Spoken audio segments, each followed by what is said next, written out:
Leg day is one of the hardest days you could ever do in the gym.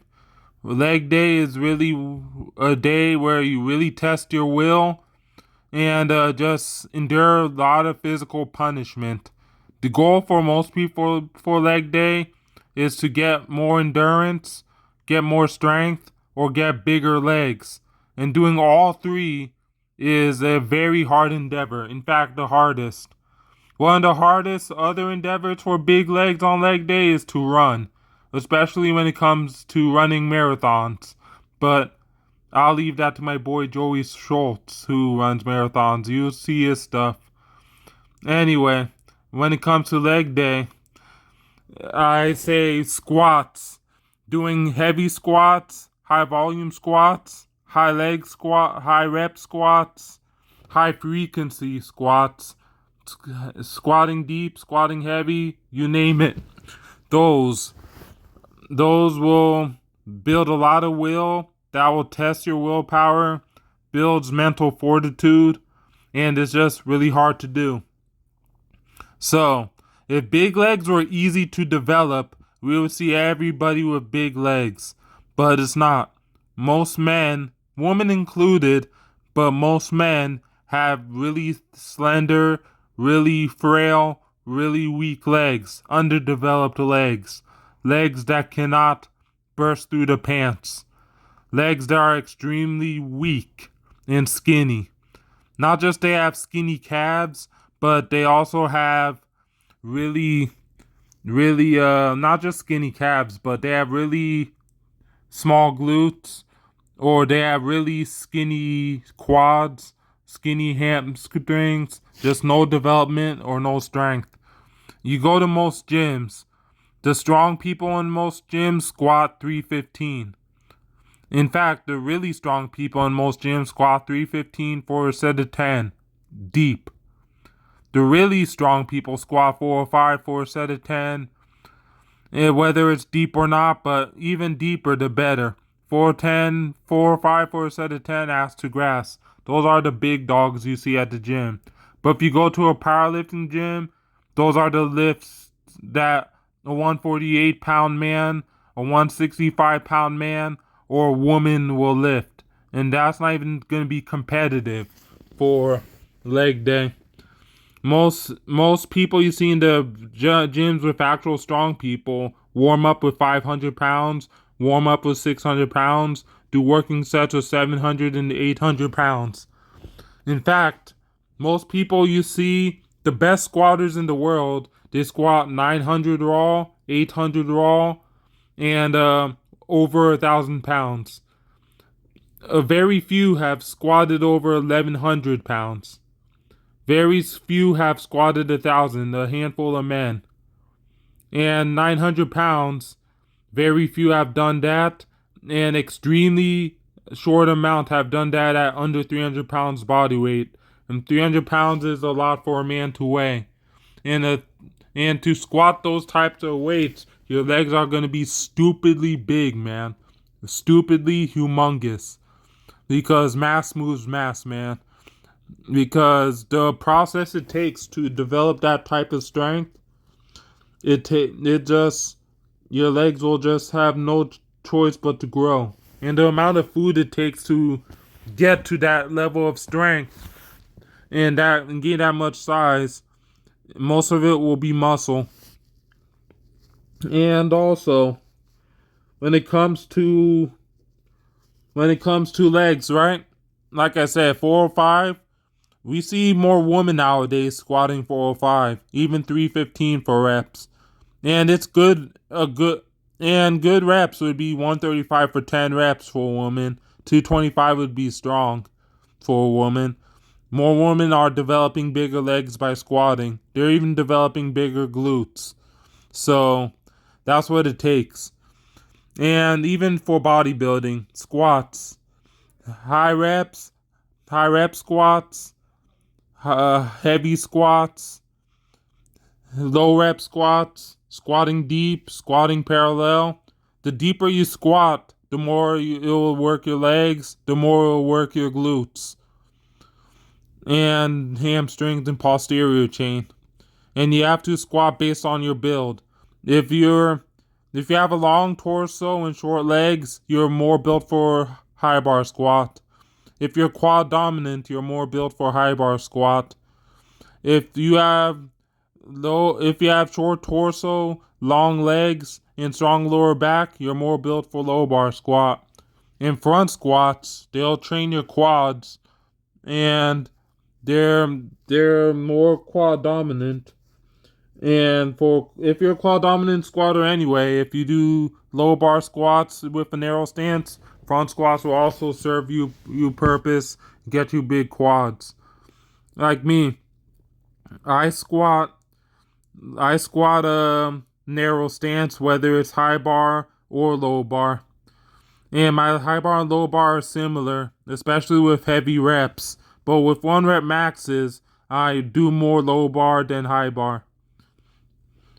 Yeah, especially the fact that with low bar I could put heavier weight on my back than high barring heavy weight, especially at my strongest. But with reps, and I also admittedly I could go deeper with high bar than I can with low bar, and that's kind of because of an ego thing. I'm just gonna point blank say it, and that's just a technique. So, not just squats. Yeah, like I said, lot of reps, lot of weight, even medium weight or high weight. I'm medium weight or low weight, high reps. If not sets of 10, maybe 3 sets of 10, 5 sets of 10, 10 sets of 10, 5 sets of 15, 3 sets of 15, 2 sets of 20, 1 set of 25, even 1 set of 50 with light weights. Just brutalize the living hell out of your legs. They'll get big, especially when you add reps to every set of a specific weight, and then add volume to the reps. So that's what it takes. Add reps to the weight, and then eventually add sets, and then just add weight and repeat. Just keep adding reps, and then you'll see your leg growing.